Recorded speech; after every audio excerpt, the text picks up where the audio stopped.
Assalamualaikum warahmatullahi wabarakatuh. Perkenalkan, saya perwakilan kelompok 4. Di sini saya dan rekan-rekan akan mempresentasikan studi kasus manajemen risiko teknologi informasi.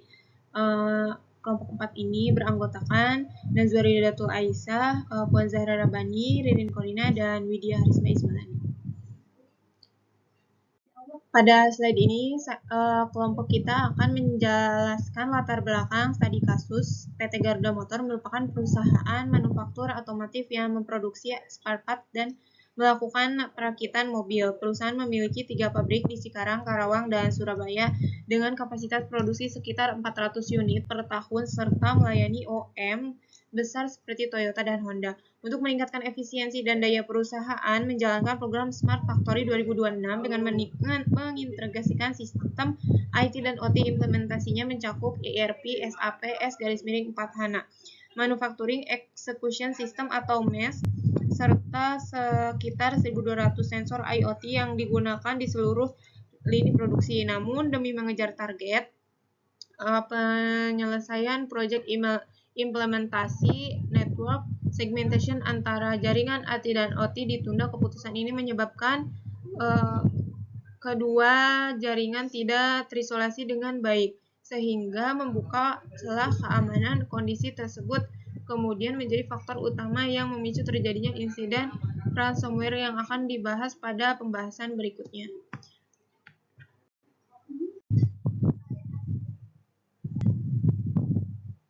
Baik, selanjutnya akan dilanjut oleh saya, Widya Harisma Ismailani. Di sini saya akan membahas tentang identifikasi dan klasifikasi risiko TI.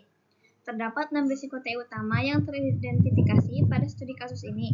Risiko yang pertama adalah serangan ransomware atau malware yang masuk melalui email phishing, kemudian menyebar ke jaringan attack karena belum adanya segmentasi jaringan. Risiko yang kedua adalah kegagalan segmentasi jaringan IT dan OT. Karena kedua jaringan tidak dipisahkan, malware dapat bergerak secara bebas atau melakukan lateral movement sehingga mengganggu sistem produksi. Risiko yang ketiga adalah kegagalan backup dan recovery data, di mana data backup MES mengalami kerusakan sehingga proses pemulihan tidak dapat dilakukan secara maksimal dan kapasitas produksi hanya kembali sekitar 60%. Risiko berikutnya adalah hilangnya ketersediaan sistem MES dan MQTT broker akibat terenkripsi oleh ransomware, sehingga dashboard produksi tidak dapat digunakan dan operator kehilangan akses terhadap instruksi kerja. Selain itu, terdapat risiko kebocoran data sensitif milik klien OEM, seperti engineering drawing yang dapat menimbulkan pelanggaran perjanjian kerahasiaan atau NDA. Terakhir, terdapat risiko human error, yaitu rendahnya kesadaran keamanan cyber pada karyawan. Hal ini terlihat dari staf yang membuka email phishing yang menjadi titik awal terjadinya serangan ransomware. Seluruh risiko tersebut termasuk ke dalam kategori risk of IT karena berasal dari ancaman terhadap sistem dan infrastruktur teknologi informasi perusahaan. Identifikasi 6 risiko TI yang terekspos, langkah berikutnya adalah mengklasifikasikan risiko tersebut ke dalam 2 kategori, yaitu risk of IT dan risk through IT. Perbedaan keduanya terletak pada ruang lingkup dan dampaknya. Risk of IT merupakan risiko yang menyerang sistem atau infrastruktur TI itu sendiri. Sedangkan risk through IT adalah kondisi ketika gangguan pada TI sudah mempengaruhi proses bisnis dan operasional perusahaan. Pada kasus PT Garuda Motor, serangan ransomware awalnya merupakan risk of IT. Hal ini dimulai ketika karyawan membuka email phishing sehingga ransomware berhasil menginfeksi laptop pengguna dan kemudian menyebar ke server MES. Selanjutnya, backup data MES juga mengalami kerusakan sehingga perusahaan tidak memiliki salinan data yang dapat digunakan untuk pemulihan secara optimal. Selain itu, MQTT broker dan MES juga ikut terenkripsi sehingga layanan IT dan OT tidak dapat berjalan dengan normal. Kondisi tersebut diperparah oleh tidak adanya FLAN atau segmentasi jaringan antara Office IT dan OT, sehingga malware dapat melakukan lateral movement dan menyebar dengan mudah ke seluruh lingkungan produksi. Karena tidak adanya segmentasi jaringan tersebut, risiko kemudian berkembang menjadi risk through IT. Ketika MES tidak dapat diakses, operator kehilangan instruksi kerja sehingga aktivitas produksi tidak dapat dilanjutkan. Robot welding dan proses assembly berhenti karena bergantung pada sistem MES.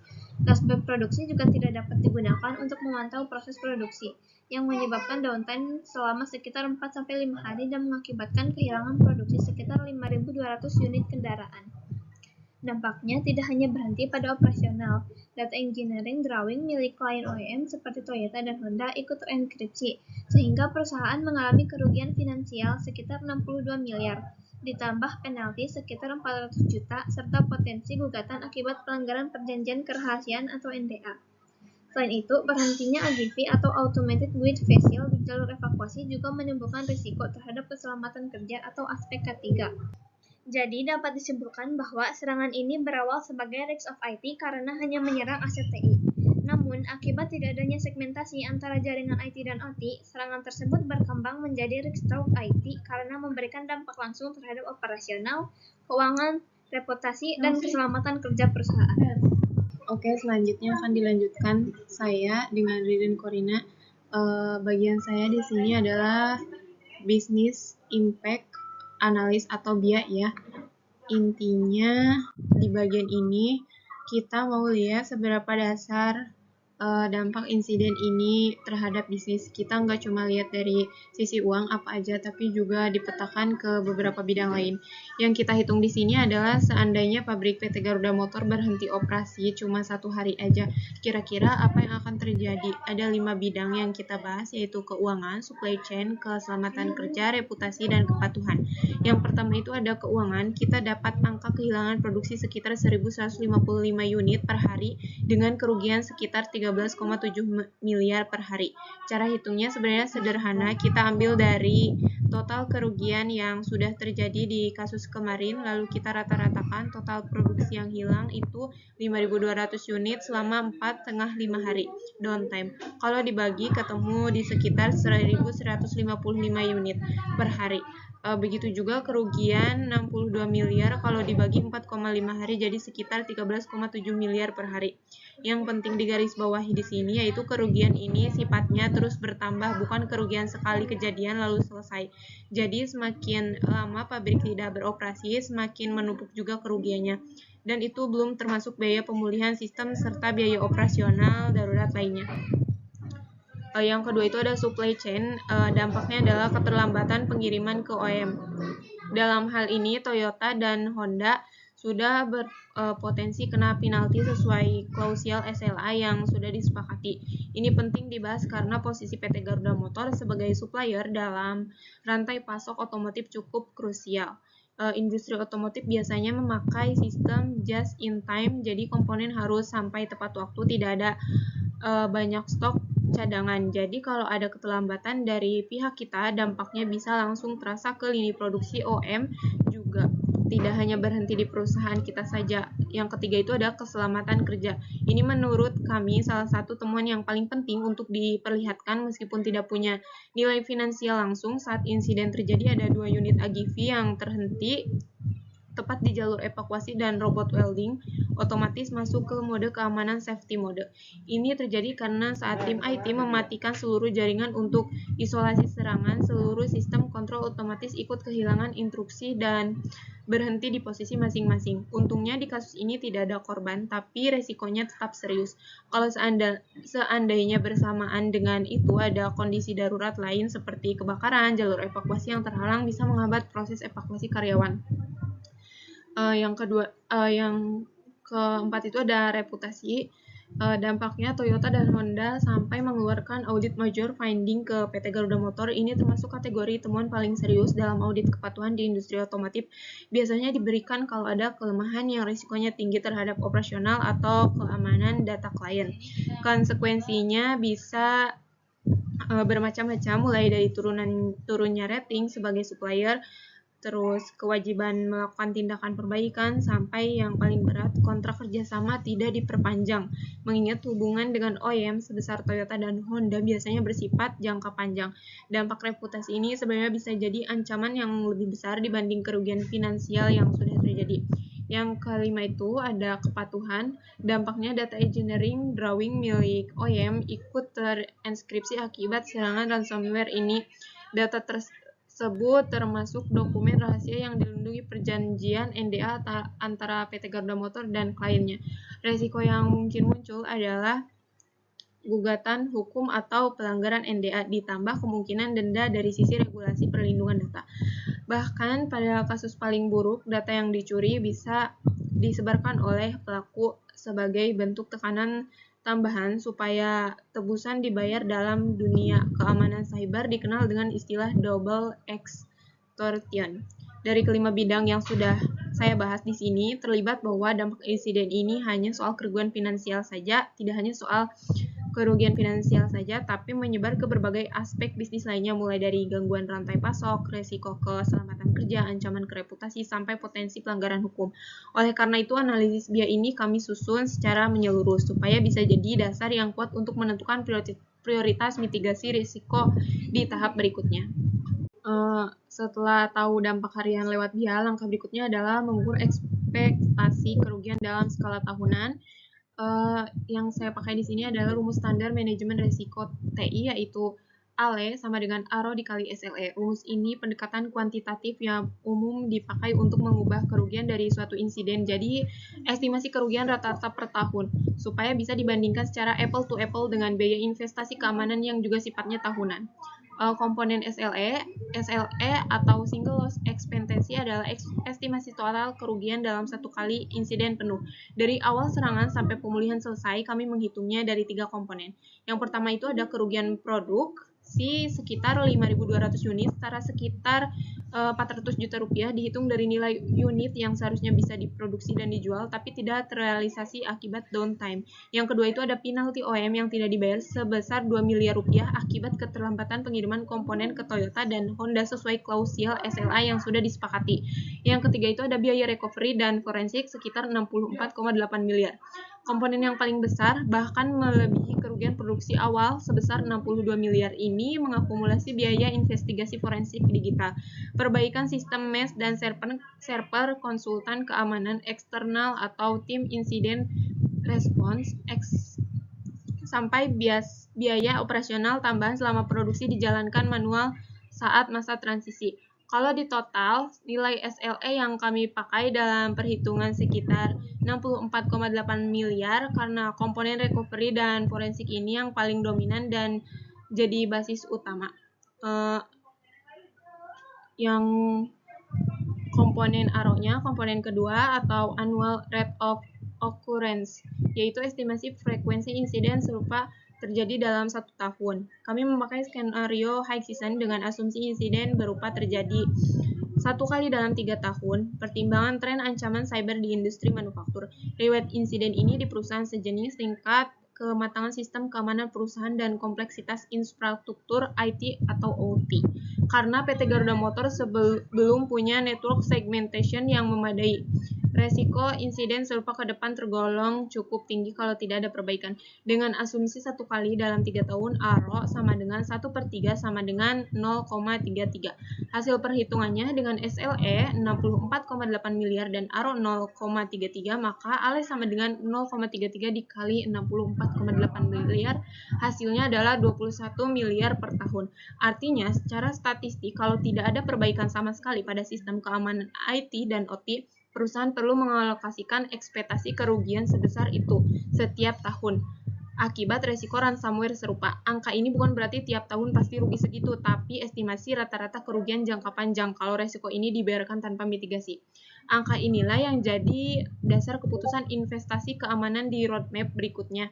Logika sederhananya, kalau total biaya firewall OT, network segmentation, MVA, EDR, dan sistem lain yang diusulkan lebih kecil dari 21,4 miliar, investasi itu jelas lebih menguntungkan dibanding terus menanggung kerugian tahunan sebesar itu. Ini pendekatan cost-benefit analysis yang umum dipakai untuk meyakinkan manajemen atau direksi menyetujui anggaran keamanan cyber. Untuk penjelasan selanjutnya akan dijelaskan oleh teman saya. Mungkin baik, selanjutnya akan dilanjutkan oleh saya, Penjara Bani. Di sini saya akan menjelaskan tentang analisis bisnis dan rekomendasi ke direksi. Bagian analisis bisnis dari studi kasus ini, jadi kalau misalkan perusahaan tidak melakukan investasi keamanan, potensi kerugian tahunan atau ALE-nya itu diperkirakan mencapai 21,4 miliar rupiah per tahunnya. Sementara itu biaya untuk membangun network segmentation hanya sekitar 19 miliar rupiah. Dan ini sifatnya itu investasi 1 kali. Menariknya dari studi kasus ini, insiden yang terjadi justru menyebabkan kerugian aktual sampai 62 miliar rupiah lebih jauh lebih besar dari proyek Ale tadinya. Di sisi lain, kalau misalkan proyek Smart Factory ini berjalan dengan lancar, potensi kenaikan revenue-nya bisa berjalan sampai 15%. Jadi kesimpulan ROI-nya yaitu investasi 19 miliar ini sebenarnya balik modal dalam waktu kurang dari 1 tahun. Dan itu belum termasuk resiko tambahan seperti gugatan NDA-nya, kehilangan kontrak OM atau denda dari regulator. Nah, ini yang jadi poin penting yang ingin kami sampaikan. Menunda investasi keamanan IT atau OT itu bukan berarti hemat, tapi sebenarnya cuma memindahkan biaya ke masa krisis dengan nilai yang jauh lebih besar. Baik, di sini saya Najwa Ridoto Aisyah akan melanjutkan dari pembahasan sebelumnya. Pada slide ada 5 prioritas rekomendasi. Nah, dari analisis tadi, kelompok kami merumuskan 5 prioritas rekomendasi. Yang pertama, VLAN, Segmentation IT atau OT. Ini kami tempatkan di urutan pertama karena merupakan root cause utama dari insiden, jadi harus segera dilakukan. Kedua, perbaikan sistem backup mesh dengan menerapkan strategi 321 dan validasi berkala supaya data selalu bisa dipulihkan kalau terjadi masalah. Ketiga, security awareness training, difokuskan ke staf yang sering menangani email dari eksternal, karena ini titik masuk yang paling rawan disusupi. Keempat, pemasangan IDR di semua endpoint, termasuk laptop operasional yang sebelumnya belum tercover. Dan yang kelima, percepatan fase 2 dari proyek keamanan ini, dengan menjadikan data insiden yang sudah terjadi sebagai bukti kuat untuk justifikasi ke direksi. Itu 5 rekomendasi yang kami susun berdasarkan urgensi dan besarnya dampak terhadap risiko perusahaan. Baik, selanjutnya akan dilanjut oleh teman saya. Baik, pada slide ini saya akan menjelaskan dampak ransomware terhadap OM, supply chain, dan juga pelanggan. Serangan yang terjadi di PT Garuda Motor bukan cuma berdampak ke dalam perusahaan, tetapi juga mempengaruhi seluruh rantai pasok hingga ke pelanggan. Dari sisi OM dan supply chain, Toyota dan Honda mengalami keterlambatan pengiriman komponen sehingga proses produksi itu terganggu. Akibatnya jadwal produksi menjadi mundur, pasokan suku cadang terlambat, dan distribusi ke dealer maupun konsumen juga tidak berjalan sesuai rencana. Selain itu, PT Garuda Motor juga berpotensi mendapat audit atau evaluasi dari mitra karena ini dianggap belum mampu menjaga keamanan sistem dan kelancaran operasional. Sementara itu dari sisi pelanggan dan reputasi, dampaknya itu cukup besar karena kepercayaan pelanggan bisa menurun karena perusahaan tidak mampu memenuhi komitmen pengiriman tepat waktu. Jika kondisi ini terus berlanjut, pelanggan dapat beralih ke pemasok lain yang dinilai lebih cukup andal. Tidak hanya itu, hubungan jangka panjang dengan OEM juga bisa terganggu sehingga citra dan reputasi PT Garuda Motor sebagai mitra manufaktur menjadi ikut terancam. Jadi dapat disimpulkan bahwa satu serangan ransomware bisa menimbulkan efek berantai. Dampaknya bukan hanya menghentikan aktivitas internal perusahaan, tetapi juga memengaruhi mitra bisnis, rantai pasok, hingga tingkat kepercayaan pelanggan. Intinya tuh semakin lama proses pemulihan setelah serangan ransomware, semakin besar juga kerugian operasional, finansial, dan reputasi yang harus ditanggung perusahaan. Baik, sekarang kita masuk ke bagian yang sangat krusial dalam strategi perbaikan kita, arsitektur jaringan yang aman. Seperti yang kita ketahui dari analisis insiden sebelumnya, salah satu kelemahan terbesar PT Garuda Motor adalah tidak adanya pemisah yang jelas antara jaringan IT korporat dan jaringan OT produksi. Ini memungkinkan ransomware menyebar dengan sangat cepat dari sistem email ke seluruh sistem produksi hanya dalam hitungan jam. Arsitektur jaringan yang tepat adalah kunci pencegahan penyebaran serangan cyber dari lingkungan IT ke sistem produksi OT. Tanpa segmentasi yang benar, satu titik kelemahan bisa mengakibatkan seluruh sistem lumpuh seperti yang kita alami. Mari kita lihat desain segmentasi jaringan yang kami rekomendasikan untuk PT Garuda Motor pasca insiden ransomware ini. Alur segmentasi jaringan. Pertama, semua akses dari internet harus masuk melalui firewall perimeter sebagai gerbang pertama keamanan. Ini adalah lapisan pertahanan pertama kita. Semua traffic dari luar harus melewati inspeksi ketat di sini. Setelah melewati firewall perimeter, traffic masuk ke zona DMZ atau Demilitarized Zone.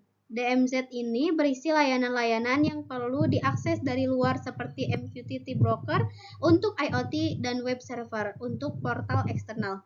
DMZ berfungsi sebagai zona penyangga antara dunia luar dan jaringan internal kita. Jadi, kalau ada serangan, mereka terjebak di zona ini dan tidak bisa langsung masuk ke sistem kritis. Nah, dari DMZ, kita punya firewall OT yang sangat penting. Ini adalah firewall khusus yang memisahkan dua jaringan utama kita. Pertama, IT network. Ini adalah jaringan korporat yang berisi sistem-sistem seperti ERP untuk manajemen sumber daya, email untuk komunikasi, finance untuk sistem keuangan, dan aplikasi bisnis lainnya. Kedua, OT network.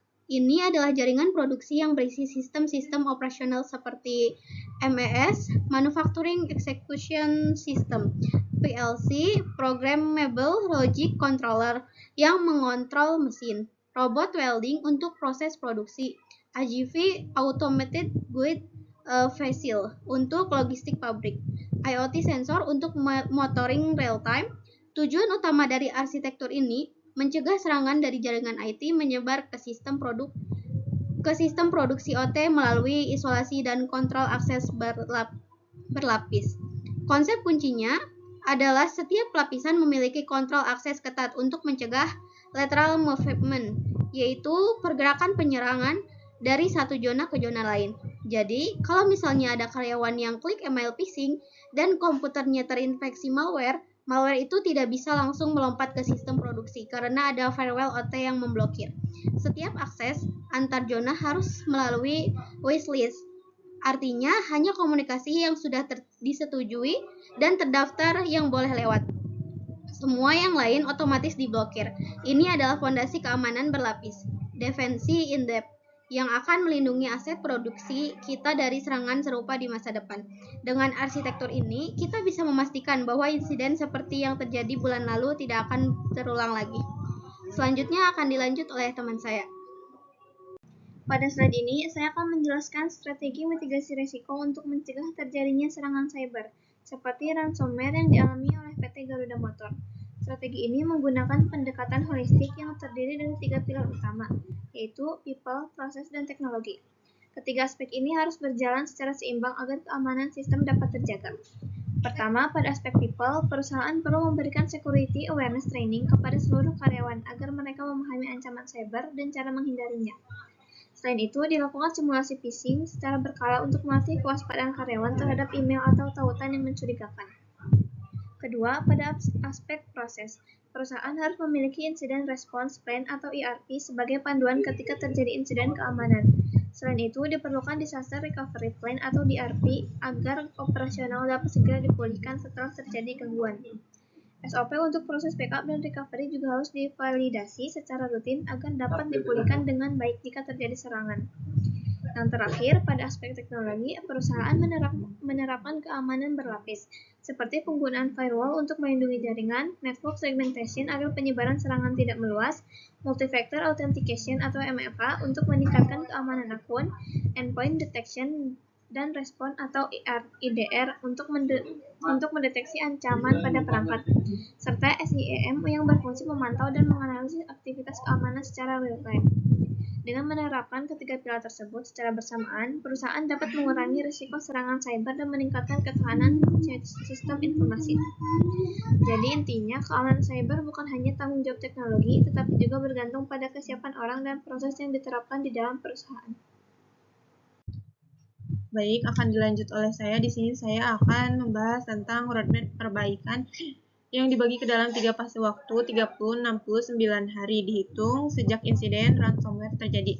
Pembagian fase ini disusun berdasarkan tingkat urgensi, kompleksitas, teknis, dan ketersediaan resource yang dibutuhkan untuk setiap langkah perbaikan. Yang pertama itu ada fase 30 hari tanggap darurat, emergency response. Fase pertama ini kami kategorikan sebagai fase darurat, fokus pada langkah-langkah yang harus segera dilakukan supaya sistem kembali aman dalam waktu singkat. 1. Isolasi jaringan, memisahkan sementara segmen jaringan yang dicurigai terinfeksi dari jaringan utama, memastikan tidak ada residu malware aktif yang berpotensi menyebar kembali. Yang kedua itu ada audit keamanan menyeluruh, memetakan seluruh celah keamanan di sistem IT maupun OT, termasuk titik-titik lain yang berpotensi rentan ke depannya. Yang ketiga itu ada validasi backup. Jadi prioritas tinggi karena pada kasus kemarin backup mail ternyata sudah korup selama 3 minggu sebelum insiden dan baru diketahui justru saat dibutuhkan untuk recovery. Inilah salah satu faktor utama yang membuat pemulihan malware sampai 12 hari. Kedepannya validasi backup harus rutin dan mencakup ke pengujian restore, bukan sekedar memastikan proses backup berjalan. Yang keempat ada pelatihan anti-phishing bagi karyawan krusial karena akar penyebab insiden ini berasal dari staf keuangan yang membuka email phishing. Yang kedua itu ada fase 60 hari pembangunan infrastruktur atau infrastruktur development. Yang fase kedua ini fokus memasang infrastruktur keamanan yang lebih permanen dan terstruktur. Yang pertama itu ada firewall OT, pembatas antara jaringan IT dan OT yang sebelumnya tidak ada sehingga jadi penyebab utama malware bisa menyebar bebas ke sistem produksi. Yang kedua itu ada DMZ, Demilitarized Zone, zona penyangga untuk sistem yang perlu akses dari luar seperti MQTT broker dan web server agar tidak langsung terhubung ke jaringan inti. Yang ketiga itu ada MVA, Multi-Factor Authentication, lapisan verifikasi tambahan selain password. Jadi meski kredensial karyawan dicuri lewat phishing, pelaku tetap tidak bisa masuk tanpa faktor verifikasi tambahan. Yang keempat itu ada monitoring keamanan aktif, memantau aktivitas jaringan secara real time untuk deteksi dini sebelum ancaman berkembang jadi insiden besar. Fase ini butuh waktu lebih lama dari fase pertama karena melibatkan pengadaan perangkat atau lisensi, setup teknis oleh tim IT dan pengujian menyeluruh sebelum diaktifkan penuh di lingkungan produksi yang sedang berjalan. Yang ketiga itu ada fase 90 hari penguatan jangka panjang atau long term hardening. Fase ketiga ini berfokus pada perubahan arsitektur keamanan secara fundamental dan menyeluruh. Yang pertama itu ada network segmentation penuh IT/OT, berbeda dari firewall OT di fase 60 hari yang sifatnya membantas. Dasar segmentasi penuh ini membagi jaringan jadi beberapa VLAN dengan kontrol akses lebih granular. Bahkan di dalam jaringan OT sendiri ada pembagian zona berdasarkan tingkat kekritisan sistem. Yang kedua itu ada penetration testing, simulasi serangan terkontrol oleh tim keamanan untuk menguji ketahanan sistem terhadap skenario serangan nyata. Yang ketiga itu ada Zero Trust Security, prinsip tidak mempercayai siapapun secara default, diverifikasi ketat termasuk dari jaringan internal sekalipun. Yang keempat itu ada audit keamanan rutin berkala, dijadwalkan dan berkelanjutan, bukan lagi reaktif setelah insiden seperti yang dialami PT Garuda Motor sebelumnya. Fase ini paling kompleks dibanding dua fase sebelumnya karena menyangkut perubahan arsitektur jaringan secara keseluruhan dan perubahan filosofi keamanan perusahaan, bukan sekedar menambah 1-2 alat keamanan. Mungkin sekian presentasi dari kelompok 4, kurang lebihnya mohon maaf. Billahi taufiq wal hidayah. Wassalamualaikum warahmatullahi wabarakatuh.